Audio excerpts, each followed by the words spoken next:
Right గా నల్గొండకు సంబంధించిన breaking news చూస్తున్నాం. నల్గొండ చిట్యాల వద్ద NH 65 పై భారీగా ట్రాఫిక్ జామ్ అయింది.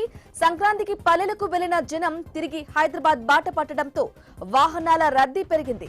చిట్యాల వద్ద 3 కిలోమీటర్ల మేర వాహనాలు నిలిచిపోయాయి. జనం అమావాస్య సెంటిమెంట్ ను లెక్క చేయలేదు. రేపు వర్కింగ్ డే కావడంతో హైదరాబాద్ కు తిరుగు ప్రయాణమయ్యారు. దీంతో పంతంగి కోర్లపహాడ్ టోల్ ప్లాజా వద్ద వాహనాలు రద్దీ పెరిగింది. ట్రాఫిక్ డైవర్ట్ చేసిన వాహనదారుల కష్టాలు తీరటం లేదు.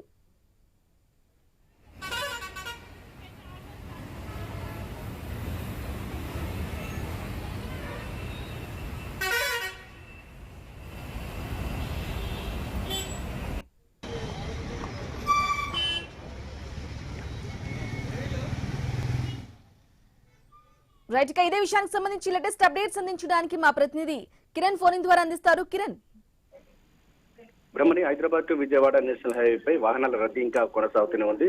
ప్రస్తుతం అయితే చిట్యాల వద్ద అక్కడ ఫ్లైఓవర్ పనులు జరుగుతున్నటువంటి నేపథ్యంలో ఇరుకు రోడ్ల గుండా కూడా వాహనాలు వెళ్తున్నాయి. అంటే ఒక్కసారిగా వందలాది వాహనాలు ఫ్లోటింగ్ ఉన్నటువంటి నేపథ్యంలో ఇరుకు రోడ్ల గుండా వాహనాలు వెళ్తుండడంతో దాదాపు 2 నుంచి 3 కిలోమీటర్ల మేర వాహనాలు అయితే బారులు తీరినటువంటి పరిస్థితులు అయితే ఉన్నాయని చెప్పొచ్చు. ప్రస్తుతం అయితే ఇప్పుడు హైదరాబాద్ విజయవాడ హైవేపై కారు రేస్లను తలపిస్తున్నటువంటి ఆ సీన్స్ అయితే కనిపిస్తున్నాయి. మరోవైపు ఇటు హైవేపై ఉన్నటువంటి పంతంగి కొర్లపాటు టోల్ ప్లాజాల వద్ద కూడా వాహనాలు అయితే బారులు తీరుతున్నటువంటి పరిస్థితి అయితే ఉంది. అక్కడక్కడ ఈ టెక్నికల్ సమస్యలు తలెత్తుతున్నటువంటి నేపథ్యంలో కూడా కొంత ట్రాఫిక్ కు చిక్కులు ఏర్పడుతున్నటువంటి పరిస్థితులు అయితే ఉన్నాయని చెప్పొచ్చు.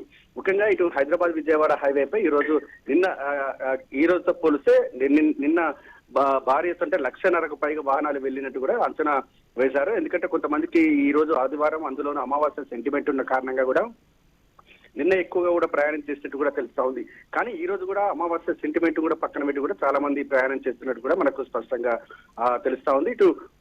ఇటు కోదాడ నుంచి భారీ వాహనాలు డైవర్ట్ చేసినప్పటికీ కూడా ఇటు వాహనాల రద్దీ అయితే విపరీతంగా పెరిగినటువంటి పరిస్థితి అయితే ఉంది. ఇదే రద్దీ ఇంకా 12-1 గంట వరకు కూడా ఇదే రద్దీ కొనసాగే అవకాశం ఉన్నటువంటి నేపథ్యంలో ఆ దిశగా అయితే పోలీసులు అయితే ట్రాఫిక్ చిక్కులు అధిగమించేందుకు కూడా ఇటు అన్ని ఏర్పాట్లు అయితే చేస్తా ఉన్న పరిస్థితులు కనబడతా ఉన్నాయి. Okay right Kiran, thank you for the updates.